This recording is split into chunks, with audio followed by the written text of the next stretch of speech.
Hello and welcome. Thanks so much for joining me today. My name is Lisa Rodacher. I am the Assistant Dean for Admissions here at Washington and Lee University School of Law, and this webinar is a chance to discuss the application process, both specifics about applying here to W&L Law and also advice about the application and process in general as you look at your various law school options. Our goal is for you to, of course, learn more about our law school and our community here and how to be a successful applicant in our law school, but we also hope that you will take away helpful information that will assist you in being a successful applicant wherever you choose to attend law school.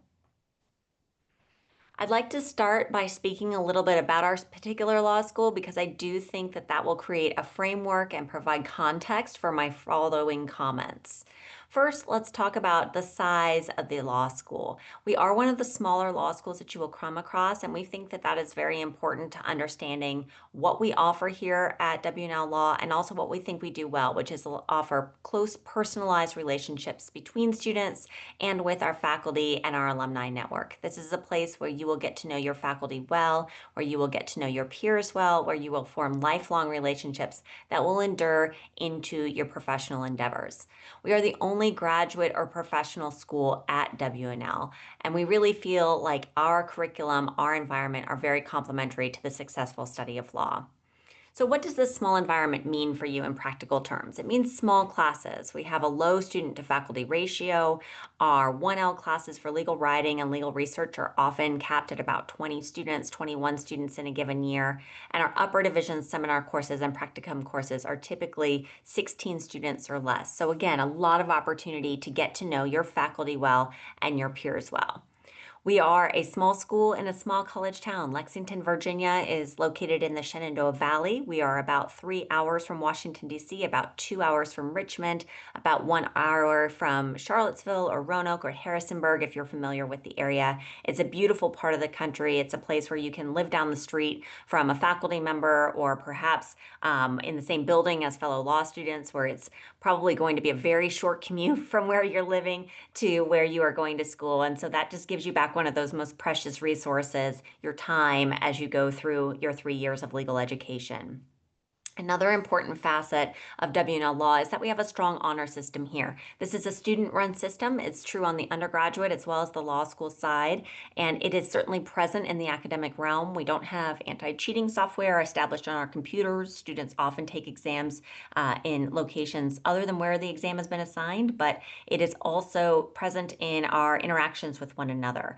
Essentially, you're going to be treated as the adults you are from day one at W&L Law, and we're going to take your word at face value. And so I think that creates a really pleasant and collegial environment for our law students to go through their 3 years of education here.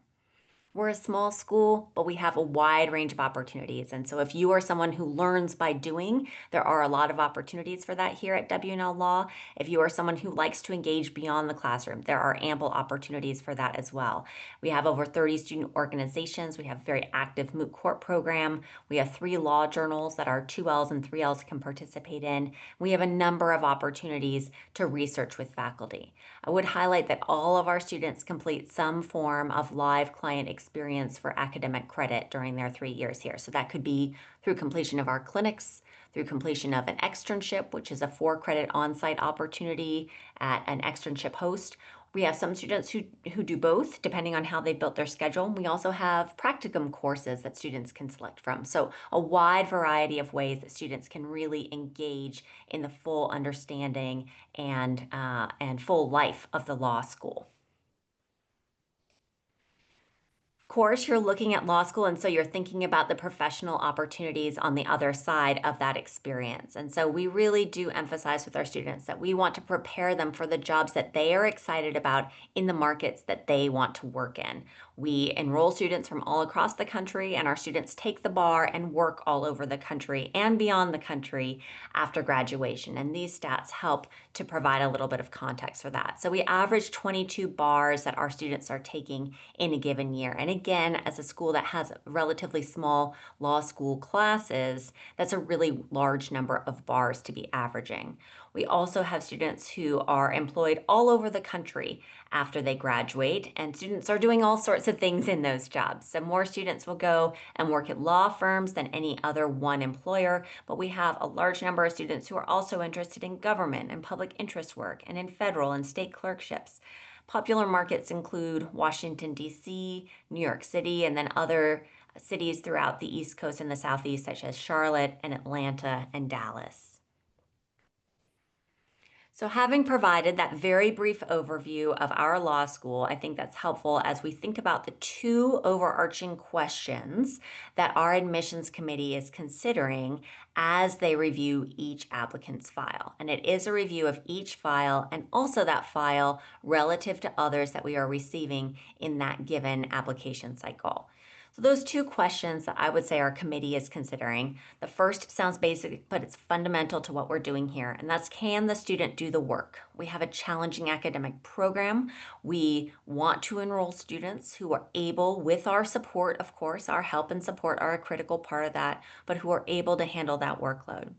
And then the second question would be, how will the student enhance the law school community? And by that I mean both while they're in the classroom, interacting with their peers, engaging and enriching that classroom conversation, and also when they're further afield, representing WNL in a summer internship or a part of the life of the law school beyond the classroom experience. And those are both important questions that we're thinking about as our committee moves forward with review of an application. So we recognize that people are coming to this webinar from various points, and some of those students are several years away from actually starting the application process. Maybe they are freshmen in college, or maybe they know that they are not going to start the application process for quite some time. So what is our advice to you at this point? If you are that person and you're thinking about those two questions that you will ultimately want to answer when you do apply to law school, well, the first is to establish yourself at college. If you are just starting out in your undergraduate experience, work on establishing that strong undergraduate record. We suggest taking classes that appeal to you, doing well in those classes. Your passions and following those passions will come through as you select courses, as you do well in those courses, as you talk about your academic interests in various materials that you will submit. We encourage you to form relationships and develop opportunities for mentorship with those who are on your campus. Learn more about their expertise, learn from them, and share with them about your interests and your goals. You really want to be able to tell your story, including your academic story, when you get to the law school application process. And so building that academic identity through those relationships, through a successful start of your college career will only help you. On the other hand, you want to avoid creating any red flags for yourself. And what do we mean by these? If you can, you want to establish a strong academic record from the get-go. And I will say that there are certainly students who are successful in the law school admissions process who begin maybe with a rough first year, right? It's a big transition as you go to your undergraduate institution. And so maybe those grades aren't what you necessarily earned in high school. But if at all possible, you want to start with an area or from a position of strength and continue that throughout your 4 years. There are certainly students who struggle a little bit at the beginning of law school or the beginning of undergrad and then are successful as they move forward. But if you can avoid creating those stumbling blocks for yourself, it will only enhance your chances when it comes to the law school application process. Likewise, on the character and fitness side, all law school applications will require that you answer questions related to your character, fitness, and preparation to attend law school and be a successful member of the law school community. Oftentimes, those questions also reflect questions that will be asked of an applicant when they go to sit for the bar exam 3 years after starting law school. And so the law school wants to know that information both when the student is enrolling at the law school, but also they are trying to think down the road towards when that student goes to sit for the bar to make sure that they are ready and able to take that exam.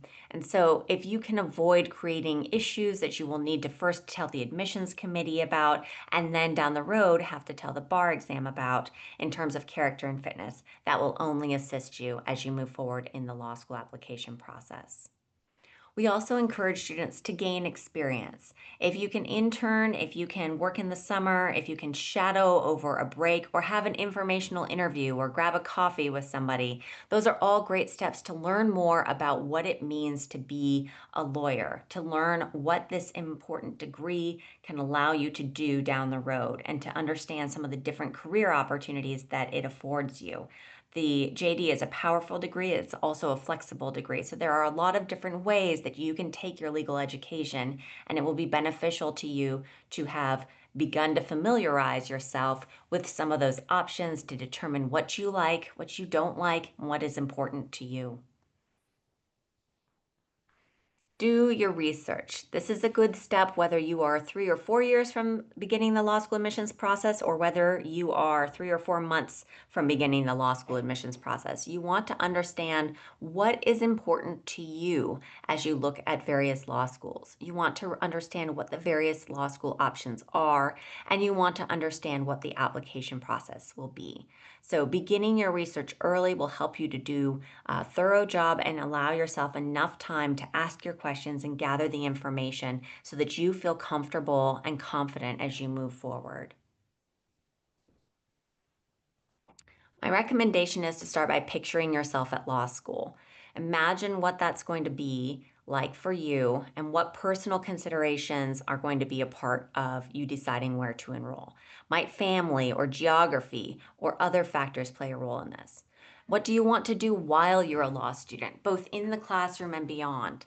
Think about those 3 years and then think about what ultimately you are trying to achieve with this legal education. What professional goals do you have? What are you trying to set yourself up for? And where do you want to be doing this work? I started by providing some context about W&L law. We send students all across the country after graduation, and students come from all across the country. But you may have particular geographic interests or constraints that are affecting you. Likewise, it might be particularly important to you to have access to certain classroom or co-curricular opportunities during your 3 years of legal education. Those are important things to consider as you begin the application process. As you begin to research law schools and consider where to apply, there are lots of factors for you to keep in mind. Law schools vary in terms of location, size, academic, and other opportunities. What opportunities are most likely for their graduates? Cost, of course, is a big concern for a number of students, and costs can vary quite a bit. And then people might have their various own constraints that we haven't already discussed. But it's important for you to, again, consider what is important, what are the factors for you to be honing into as you look at the various law school options. We encourage students to consider making visits to various law schools. These visits could be an in-person visit. Perhaps you can step on campus and take a tour of that law school and attend a class. We are always happy to try to facilitate students' visits, and during the school year, those visits would include an opportunity to attend a class, take a tour, and have a meeting with an admissions representative. We also recognize that not every student is able to come here to Lexington in person, and that's okay. We have a robust virtual visit page that includes webinar opportunities, virtual meetings, recordings that may be helpful to you as you seek to learn more about our law school. And many law schools will offer a virtual visit option. We encourage you to connect with other people resources that may be important to you as you make this determination of where to apply and how to go about the application process. Faculty in your undergraduate institution or faculty in a law school that you're considering going to. Speaking with alumni and practitioners and current law students, many admissions offices will be happy to connect you with current law students and others within their law school community that can help you to get a better sense of the law school that you are considering. We also want to highlight to everyone the great resource that is LSAC. And the website that they offer is robust and provides detailed information of the various law school opportunities that a student could consider. So if one hasn't already done that, I highly encourage you to go ahead, register, create an account, and begin exploring the LSAC website. In addition, there are lots of other data points that students may consider. The ABA, American Bar Association, requires that all law schools provide a standard form, which is called a 509 form, to provide consumer information and data about the students that enroll at that school, the makeup of their 1L class, and information on the financial side, opportunities for clinical opportunities and opportunities for academic engagement, the sort of information that might be helpful to compare apples to apples to apples across the various law schools that you may be considering. So the ABA standard website is a great source of that information and allows you to do that kind of comparison across law schools. They also provide employment summaries. Every school is required to provide outcomes data, and the ABA also publishes that data. So if you're particularly interested in going to a law school that provides certain employment outcomes, that's a great source of information. I've mentioned the bar exam a few times. Bar passage data, of course, very important to students. And I'll also mention rankings because for many students, that is a part of their thought process and can be very helpful. I do encourage students to understand what is being ranked by the particular rankings mechanism or entity that they are looking at so that they match and align their values and their understanding of what the ranking is saying with that of that particular organization. So just understand the underlying data and the values that are being placed in that ranking system. If a student walks away from this presentation with no other advice, I would want them to understand our advice about timing. Most students will apply to law schools through a regular decision process. And that means most students are looking at a rolling process. Most law schools will have their regular decision applications read and reviewed on a rolling basis. So assuming that you are in that situation, applying earlier is better, while of course balancing that with putting forth the strongest file that you can. We sometimes speak with applicants who need a little bit more time to polish their personal statement, or they're waiting a few more weeks so that they get in that one additional letter of recommendation. Those are all very valid and good reasons to consider taking a little bit more time. You want the application to represent your best work and to put your best foot forward. But all other things being equal, being on the earlier side of the application process is to your benefit because, as we said at the beginning, this is both a review of your file and your file relative to others in the pool when yours is being reviewed. So it does benefit you to be on the early side of that. Again, you want to do this process justice. You want to do yourself the benefit of putting your best foot forward, and investing the time to do it well is really important. So starting early, asking those questions, reviewing your information, and then submitting once you feel that everything looks exactly the way you want it and you feel really good about it, that's the best way to go forward with it. And do remember that as you go forward, as you're interacting with various faculty or alumni of various institutions, or an admissions professional from an institution, each of that is a touch point in your admissions process. And so we encourage you to think about it, to respond professionally and appropriately, and to make a positive impression as you go forward. There are several components to a completed application. And so our application includes the electronic application, or EAP, that would be transmitted to the law school by the applicant through LSAC, through their application portal. It would also include the college or university transcripts that you have earned through every college or university that you may have attended, a valid test score. We at W&L Law take both the LSAT and the GRE. We do have applicants who submit both. We do require a personal statement, and we'll talk more about that in just a few moments. We require one letter of recommendation at minimum. We take up to 4 letters of recommendation. Then we have a number of other materials that are optional materials. I will say that the resume, while not required, is strongly recommended. We also do have an ethical dilemma essay, a life experience statement, a YWNL statement, additional addenda or materials that you feel would assist the admissions committee. Those are truly optional materials.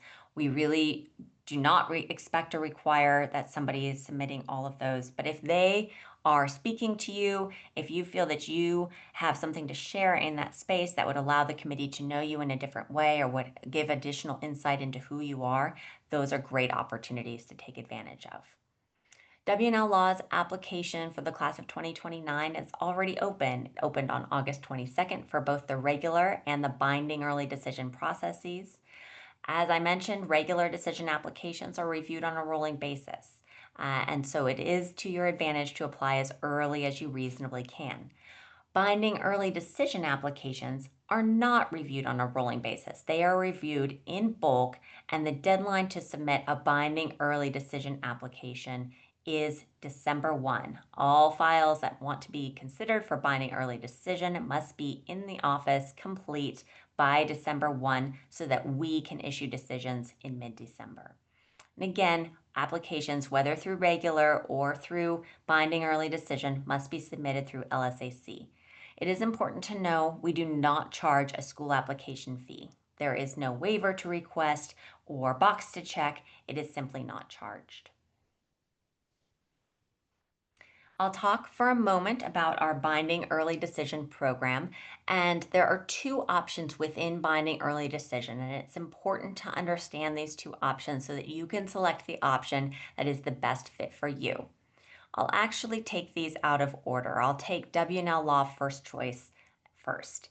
This is a great option for those who want to indicate that W&L Law is their clear number one choice for law school, that they will enroll if they are made an offer of admission, and that their decision to enroll is not predicated on receiving a certain dollar amount of scholarship support. So if you are interested in enrolling at W&L, you know that W&L is your number one choice, but you cannot enroll at W&L without a scholarship of a certain dollar level. The W&L Law First Choice option is not for you. Rather, students in that option will be considered for merit scholarship to the degree that they are eligible, but there is no guarantee of a minimum award. So it's a great way to show the admissions committee that you are really excited about W&L Law, that it is your first choice, and to give yourself a competitive edge, but you need to understand there is no minimum scholarship award that comes with that option.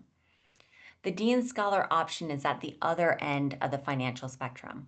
We envision this program for those who are perhaps our most academically qualified students, for students with exemplary credentials and records, and typically that equates to students who are in the top 25% of our most recent entering JD class. And so the students who have applied Binding Early Decision Dean Scholar have indicated that if they are admitted to W&L Law through that program, they will enroll. And it's a big choice to decide to apply through Binding Early Decision. We recognize that. And for those students who are selected through that program, W&L makes a significant commitment to them as well in the form of a full tuition scholarship for the 6 semesters of study at the law school. So those are the two tracks that one can apply to W&L Law through if they are applying Binding Early Decision. Let's talk for a moment about the undergraduate record, the academic transcripts that one will be submitting as a part of their application. All institutions that you attend on a US or Canadian grading system should be directed to send an official transcript to LSAC for processing. If you are currently a senior or you still have a semester to finish your undergraduate degree, you will need to update your file with future transcripts that will include those grades that you are currently earning. And also, after you have had your degree conferred, you will want to update LSAC with a final official transcript that shows that degree conferral. LSAC will then take those transcripts and calculate an LSAC GPA. And there is a link here on the slide discussing how LSAC calculates that GPA. And we highlight that because the goal for LSAC in this process is to provide a GPA number that can be used across law schools, that is done on a standardized format, because it is in recognition that undergraduate programs may have different grading processes and rubrics. And so these grades are meant to provide an apples to apples to apples comparison for law schools as they look at candidates from various institutions across the country. So it's important to understand that your LSAC calculated GPA may be exactly what your undergraduate institution calculates, or if you've attended a few different schools, or depending on how your school does grading at their particular institution, it may be slightly different than what your own undergraduate institution has calculated as your GPA. This is a space where a student may wish to submit an addendum if they feel that there is something that a review of the transcript would not provide information on. Our committee routinely reviews academic transcripts, and they're pretty savvy, but at the same time, if you had a semester where you were struggling, or where there may be some W's or some lower grades on your record, and you don't think that there's enough context for what happened to cause those particular grades to occur, you can certainly provide an academic addendum to supplement your other materials. You're not looking to excuse, but you are looking to explain so that the committee has fuller context and appreciation for what circumstances were surrounding that particular part of your academic record. That is certainly something that we are happy to talk with individual applicants about as well. As I mentioned, we do require a valid test score, either LSAT or GRE, or both, with every completed file. So if you have any questions about test scores, we are happy to have you reach out and talk to us about that. All applicants are required to submit a personal statement, and our personal statement prompt is fairly open-ended, because rather than telling you specifically to write on this very narrow topic, we really want to understand who you are, what you're passionate about, what you're interested in, and so we provide fairly broad guidance as to what we are looking for in our personal statement. We do have some page recommendations, some length requirements, some wording about font, but by no means do you need to fill 3 pages. If you have a great statement that is just 2 pages, that's perfectly fine. We are just providing some general guidance so that students who are looking for a little bit more clarity have a sense of what's important. But this is really a space for a student to tell their own story, and I sometimes refer to each component of the application as precious real estate, and that you are building essentially a portfolio of information where each component is a part of that overall picture and understanding of who you are as an applicant. This is a really important place for you to be able to share a little bit beyond what one can glean from a review of your transcripts and your test score. So do take the time to feel really good about your personal statement that you're submitting. There are some general do's and don'ts that relate to personal statement. We do not recommend that this is a place where you just rehash your resume or rely on vague generalizations. Rather, you can talk about your skills, your attributes, who you are, what you've tried and liked, what you've tried and perhaps not succeeded at, and what you've learned from that, or how you've grown. We sometimes speak with applicants who worry that they don't have a really big event that has happened in their life to tell a story about. Perhaps they haven't had a monumental aha moment, but they wanted to talk about something smaller, perhaps a relationship that's inspired them, perhaps one day out of an internship and what they can extrapolate from that particular incident and pull into the larger story of their journey towards law school. Those are great ways to approach a personal statement. But above all else, you do want to make sure that it is an example of your very best writing, that your voice and personality come through, and that you've had multiple people read over the statement so that it really is heard and read and understood in the way that you want to be heard and read and understood. Letters of recommendation are an important part of the application process. We require 1 letter of recommendation. We take up to 4 letters of recommendation. Most applicants apply with 2 or 3 letters of recommendation. It's important to think about what the person can say in the letter of recommendation and I would say that that is probably more important than the fancy stationery or the title of the individual who is writing that letter. You want people who are going to serve as your advocates and your champions who will be able to tell our committee, this person is the one that you are going to want in your class, and here's why. So we suggest that at least one of your letters of recommendation be from an academic source. If that's not possible, or if you have better letters you think from professional sources, perhaps somebody who knows you from your civic engagement or your leadership on campus, those are also great sources of letters of recommendation. We're again happy to speak with individuals about their circumstances and their specific questions relating to letters of recommendation. A resume is not required, but is strongly encouraged for each applicant to law school. We encourage it to be a great picture of your professional engagement, your civic involvement, your leadership, and even if your experience that you are sharing is not specifically law related, it's great to show what you have been involved with and what your previous backgrounds and experiences have been. Again, this goes back to that very beginning slide about how you can prepare as early as possible for the law school application process and for success in that process. We encourage you to gain professional experience, even if that experience is not directly law related, and even if you plan to go to law school right out of undergrad. We have a host of other opportunities for you to share with us and with the admissions committee about who you are through the application. We have an optional ethical dilemma essay. And this is an opportunity for you to tell us about how you faced a previous ethical dilemma, how you've responded to that circumstance, and share a little bit about your thought process in those circumstances. Other examples of essays that we welcome are our life experience statement, a why W&L law statement, as well as statements about specific opportunities at the school that might be relevant to you.